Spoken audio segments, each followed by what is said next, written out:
Miremos primero el tema de la generalidad, ¿no es cierto? Una asamblea dispersa que no ha permitido pues la concentración de los diferentes bloques de asambleístas para que se escuche este informe.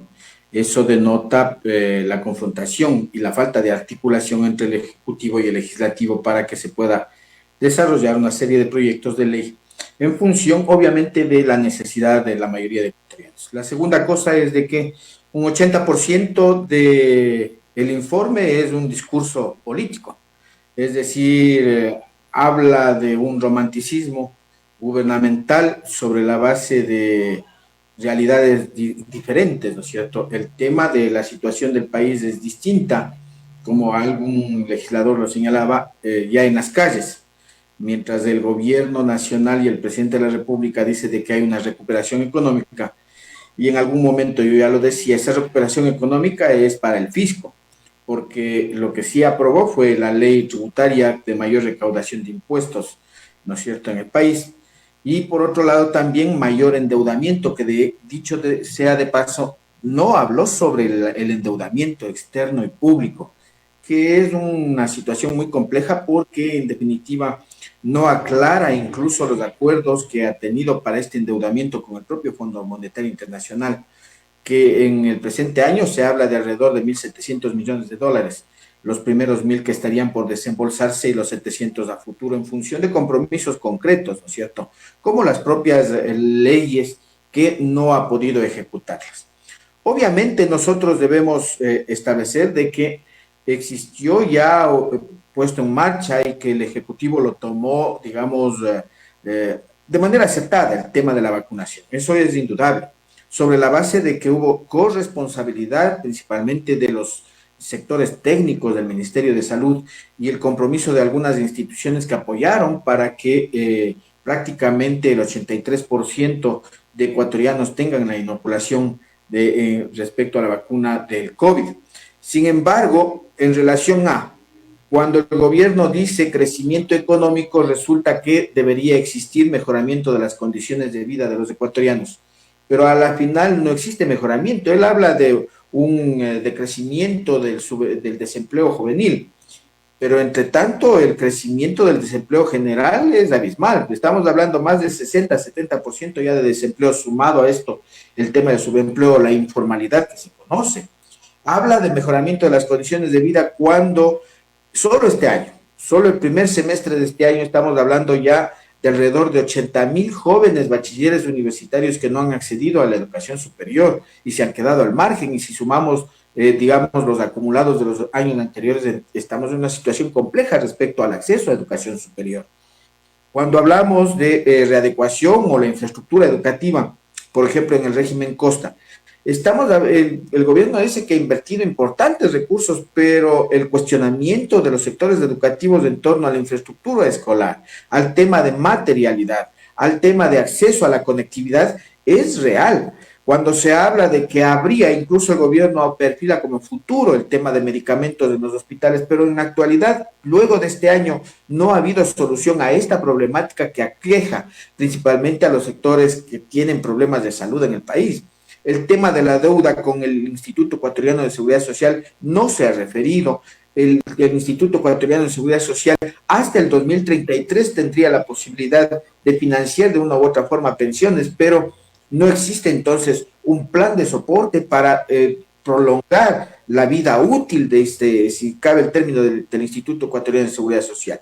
Es decir, deudas sociales principalmente, confrontación política en segundo lugar y poca gestión en lo personal en tercer lugar, más allá de la relación que ha generado con los organismos internacionales y sostener la economía que beneficia no a la mayoría, sino al grupo económico que circula el gobierno. Hay que tomar en cuenta un hecho: un gobierno nuevo que no tiene el apoyo de las tradicionales fuerzas políticas que ya han gobernado el país, y por tanto su inexperiencia le está llevando entonces a este desenlace. Tres cosas respecto a la seguridad. Primero, seguridad social, como usted lo ha dicho. El seguro está quebrado. Tendría financiamiento hasta el 2033 para poder cubrir pensiones, ¿sí? Y necesitaría de buscar fuentes de financiamiento. Las fuentes de financiamiento la tiene, porque el gobierno es el principal deudor del Instituto Ecuatoriano de Seguridad Social. Deudor, por un lado, porque se ha tomado los dineros desde la Revolución Ciudadana hasta acá respecto a los fondos que pertenecen al seguro a través de créditos o deuda pública. La segunda tiene que ver con el pago del 40% por pensiones jubilares a los jubilados que no está haciendo esta aportación. Es decir, estos dos elementos son los que configuran el estado actual del Instituto Ecuatoriano de Seguridad Social. Y ello conlleva pues a consecuencias como que los afiliados no tengan acceso a atención médica, no tengan acceso a especialistas, no tengan acceso a medicina genérica y peor aún a medicina específica, la que necesitan aquellos pacientes críticos en el Ecuador. El tema de seguridad social es complejo, hay muchos jubilados que persisten en la exigencia de que se pague con puntualidad las pensiones. Segundo tema de seguridad, seguridad ciudadana. El tema de inseguridad producto de la delincuencia que ya lo hemos analizado incluso por este medio, señalando el tema de que es una consecuencia de la pobreza y del desempleo primero y segundo, de la falta de políticas de prevención y mitigación del tema de seguridad o inseguridad. Recordemos de que el control de las cárceles las tienen las mafias, las calles las tienen las mafias. El gobierno habla de una recuperación o una superación con el estado de emergencia decretado en Guayas, en Manabí y en Esmeraldas, pero no es así. Mire, recientemente en Esmeraldas se detonaron 3 coches bomba. En el resto del país hay sicariatos y van aumentando los delitos que se cometen, los asesinatos y los feminicidios que hay en cada uno de los territorios. Entonces, un tema de garantizar la convivencia social significa garantizar la seguridad ciudadana que no la hay. Y un tercer aspecto es seguridad alimentaria. El gobierno habla de nutrición infantil, habla de enfrentar la desnutrición infantil, pero está diciendo que alrededor de 300,000 niños existen en el país con desnutrición infantil. Y realmente es impresionante este tema porque no se trata solo de los niños, se trata de toda la población. Cuando hablamos de seguridad alimentaria, no hablamos solamente de recibir e ingerir alimentos, hablamos de la capacidad de acceso a esos alimentos. Y durante el presente año hemos notado incluso de enero a marzo cómo se ha incrementado alrededor del 40% del precio de los productos de primera necesidad para el acceso a los ecuatorianos, mientras el gobierno habla de un incremento de $25 a la remuneración durante este año, pero hay un incremento del 40% respecto al costo de vida en el país. Entonces, es realmente contradictorio en relación al tema de condiciones de vida. Garantizar seguridad social, garantizar seguridad ciudadana, garantizar seguridad alimentaria, son los temas que no se refirió realmente el presidente de la República en su informe.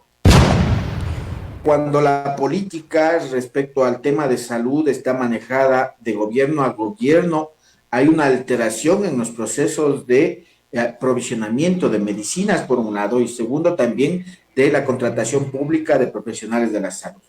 El tema del plan decenal de medicamentos es un tema que urge en el país, pero tiene que ser una política de Estado en función de que el siguiente gobierno no pueda alterar su comportamiento o su proceso. Eso es lo que ha sucedido en este país. Mientras la Revolución Ciudadana manejó 14 años, ¿no es cierto?, en un proceso de gobernabilidad, incluso después, cuando se haya aislado Lenín Moreno de la Revolución Ciudadana, pero sin embargo mantenían funcionarios del interior, se evidenciaba de que había un proceso sostenido. Yo no estoy defendiendo la Revolución Ciudadana por si acaso.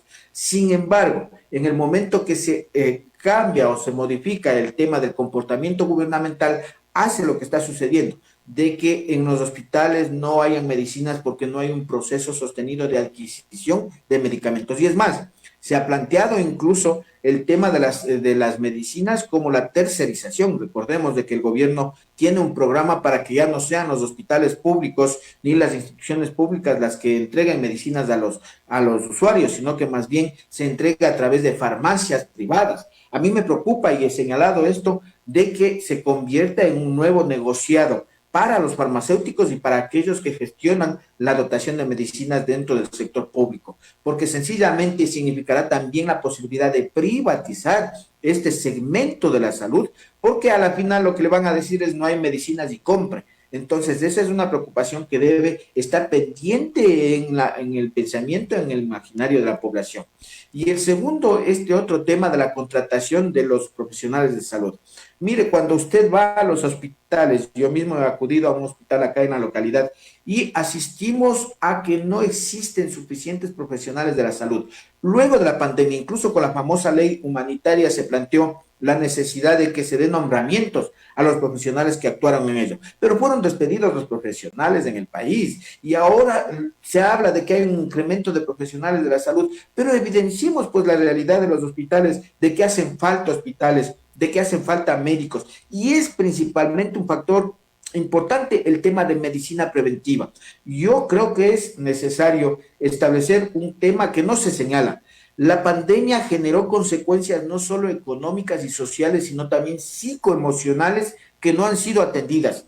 Un alto grado o índice de depresión y por ende de atentados autolíticos existen en el país por la desesperación que existe en la población. Los jóvenes principalmente, mire, yo trabajo en un sector universitario y resulta que los jóvenes tienen preocupaciones de esa naturaleza. Ha aumentado el interés o la necesidad de acompañamiento psicológico, pero a nivel nacional no hay, digamos, una conciencia respecto al tema de la salud mental y emocional de las personas, los jóvenes y los efectos post pandemia que estamos teniendo. Estos elementos no menciona el gobierno y entonces significa que cuando no se mencionan los aspectos dentro de un informe, implica de que no hay una política de Estado que se esté ejecutando sobre estos aspectos. Yo creo que en el ámbito político hay que tomar en cuenta un hecho. Primero, crisis interna política del gobierno. Un cisma que se generó en función de la salida de algunos ministros, incluso con desacuerdos sobre la gestión política gubernamental. Segundo, tiene que ver sobre esta falta de capacidad de relación o de desarrollo de la política articulada dentro de las instituciones. Lamentablemente, aquí debemos tomar en cuenta un hecho. La Asamblea Legislativa tiene su propia pugna interna, tiene sus propios intereses. No sabemos cuánto va a durar la presidenta Liori en su cargo, porque existe ya un informe que solicita su destitución. Hay una crisis institucional en el país. La desacreditación en la comunidad es general en todas las instituciones del Estado. Lo que está sucediendo con la Corte de Justicia y el Consejo de la Judicatura es otro elemento. Pugna en el Consejo de Participación Ciudadana, pugna en el Consejo Nacional Electoral, pugna en la Asamblea Legislativa. El gobierno ha dicho y el presidente de que no va a decretar la muerte cruzada ni tampoco plantea ya una consulta popular. En definitiva, lo que estamos viendo es un acomodo y posiblemente un reacomodo interno capaz de que desde el Congreso Nacional o la Asamblea Legislativa se generen algunas líneas, sobre todo de conducción de todas estas instituciones, entre ellas la propia Asamblea Legislativa, para autogobernarse y generar condiciones de gobernabilidad. Vamos a ver qué pasa realmente en el país con el tema de la relación gobierno y Asamblea Legislativa, pero también con el funcionamiento de las otras instituciones. Sin embargo, el pensamiento social y ciudadano es muy claro. No hay confianza por falta de transparencia y falta de trabajo y políticas públicas en ninguna de las instituciones del Estado. Y eso es lamentable porque eso implica también un retroceso desde el punto de vista del estímulo que necesitamos los ecuatorianos para poder desarrollar un proceso de actividad económica, productiva, social, cultural, etcétera, y que nos permita vivir en mejores condiciones.